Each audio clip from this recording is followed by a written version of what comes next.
Seja bem-vindo ao podcast MG Familiar, um podcast sobre temas de medicina, temas pertinentes que nos fazem refletir e frequentemente têm implicações para a prática clínica.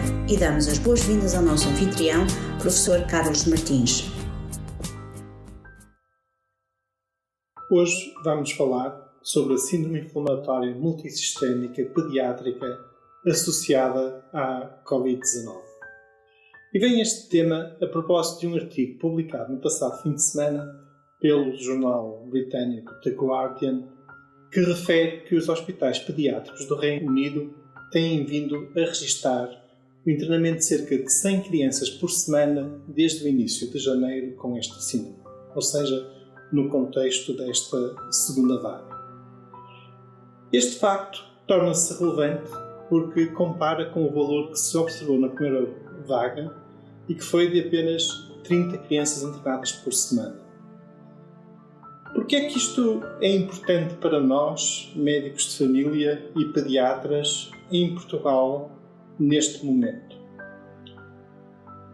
Porque se pensarmos que esta síndrome ocorre algumas semanas após a infecção por SARS-CoV-2, mesmo em crianças que não apresentaram qualquer sintoma de Covid-19 e mesmo em crianças sem comorbilidades, e se pensarmos que acabamos de ultrapassar o pico de incidência desta segunda vaga, então é muito provável que observemos em Portugal, nas próximas semanas, um pico de casos de crianças com esta síndrome. Tem-se observado um desfazamento de cerca de 4 semanas entre o pico da incidência da Covid-19 e o surgimento de um pico de internamentos por síndrome inflamatória multissistémica pediátrica. Nos links deste episódio, partilharei 2 artigos que apresentam gráficos da evolução temporal da Covid-19 com a evolução comparativa dos casos desta síndrome, que confirma isto mesmo que acabo de afirmar. Esta é uma realidade que nos vai bater à porta nos próximos dias. Então, é muito importante conhecer o essencial sobre esta síndrome para podermos orientar e referenciar atempadamente. Na literatura inglesa, é possível encontrar 2 designações para esta síndrome. Os britânicos têm designado esta síndrome por Pediatric Inflammatory Multisystem Syndrome Temporally Associated with SARS-CoV-2 Infection e usam a sigla PIMS-IFAM-TS. Por outro lado, os americanos têm usado uma designação mais simples, Multisystem Inflammatory Syndrome in Children, e usam a sigla MIS-IFAM-C, sendo este C de Children. Como é que tudo isto começou?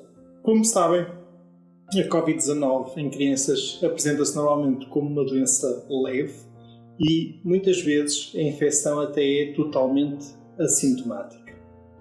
Em abril do ano passado, surgiram os primeiros relatos de casos no Reino Unido de crianças que desenvolviam uma forma mais grave da doença e, na altura, considerou-se que seria algo similar a uma doença Kawasaki, uma espécie de doença Kawasaki incompleta.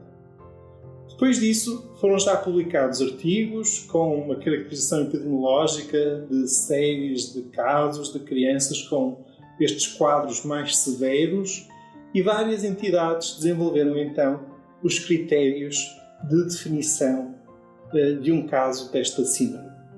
Uma dessas entidades foi o CDC dos Estados Unidos.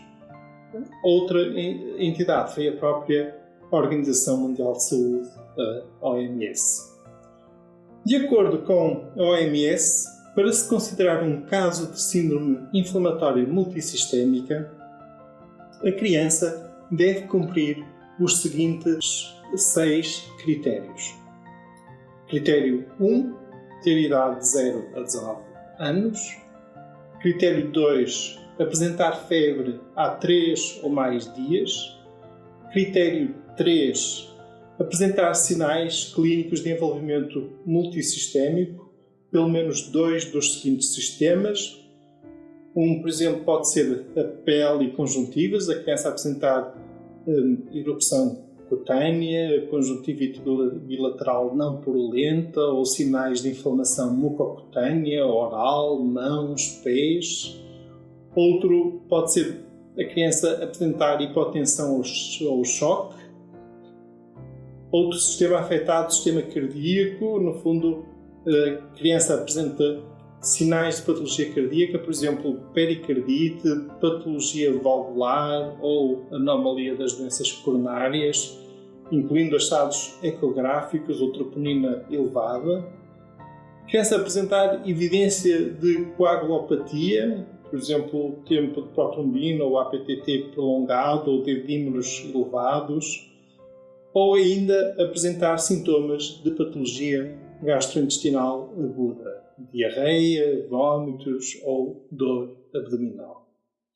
Portanto, ter pelo menos 2 destes sistemas envolvidos faz parte do critério 3, os tais sinais clínicos do envolvimento multissistémico. Critério 4, apresentar marcadores elevados de inflamação, por exemplo, velocidade de sedimentação, proteína C reativa ou procalcitonina. Critério 5, a criança não apresenta qualquer outra causa óbvia de inflamação. Isto inclui, por exemplo, sepsis bacteriana ou síndromes de choque tóxico, estafilocócico ou streptocócico. E critério 6, a criança deverá ter evidência de infecção por SARS-CoV-2. De infecção que pode ter sido já, digamos, algo recente, e isto pode ter, esta evidência pode ser obtida por teste PCR, ou por serologia positiva, ou por teste de antigênio. E a OMS também considera como sendo evidência e cumprido este critério se a criança apenas tiver história de contacto próximo com um indivíduo que tenha tido Covid-19. No fundo, este síndrome parece ser uma reação inflamatória tardia do organismo da criança que foi infectada pelo vírus SARS-CoV-2, independentemente de ter tido ou não sintomas, de ter ficado ou não doente com o Covid-19. É uma situação relativamente rara, que ocorre apenas numa reduzida proporção de crianças infectadas, mas ocorre mesmo em crianças previamente saudáveis. Numa série de casos publicada nos Estados Unidos, entre 186 crianças internadas com esta síndrome, cerca de 70% eram crianças previamente saudáveis. Os dados epidemiológicos apontam no sentido de que seja mais prevalente nas crianças de raça negra. Pode afetar todo o espectro da idade pediátrica, mas naquela série foi mais prevalente entre os 8 e 11 anos de idade. Pode mesmo ocorrer em crianças mais velhinhas, por exemplo, em adolescentes.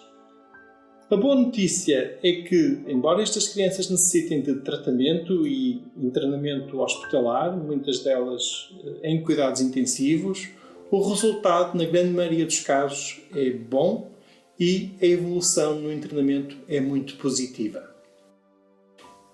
Esta, volto a dizer, é uma síndrome relativamente rara, mas dada a elevada prevalência de casos de Covid-19 que tivemos nas últimas semanas, é muito provável que comecem a surgir agora um número maior de crianças com esta síndrome.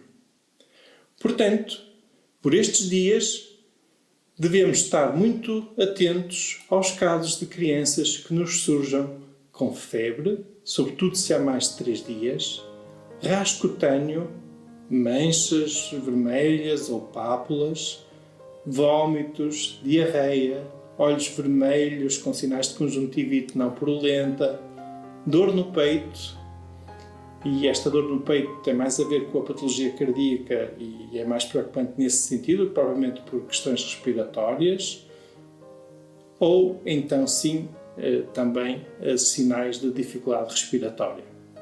Perante estes sintomas, pode ser necessária a referenciação ao serviço de urgência para estudo complementar. Como noutras situações pediátricas, essa referenciação torna-se ainda mais urgente se a criança apresentar sinais de dificuldade respiratória, dor persistente no peito ou sensação de pressão no peito, confusão mental, sonolência excessiva, cianose labial ou facial ou dor abdominal intensa. Juntamente com este episódio, irei partilhar os links de acesso aos 2 estudos que já referi, também um link de acesso ao capítulo do Up-to-Date sobre esta síndrome e ainda o link de acesso a um documento que me parece pertinente, um documento que tem o título COVID-19 Guidance for Management of Children Admitted to Hospital do Royal College of Pediatrics and Child Health. Espero que esta informação vos tenha sido útil. Fiquem bem, continuem bem, até ao próximo episódio. E terminamos assim esta edição do podcast MG Familiar. Muito obrigada por nos ouvir. Se desejar completar a sua leitura, muitos dos conteúdos abordados neste podcast estão disponíveis em www.mgfamiliar.net. Até à próxima!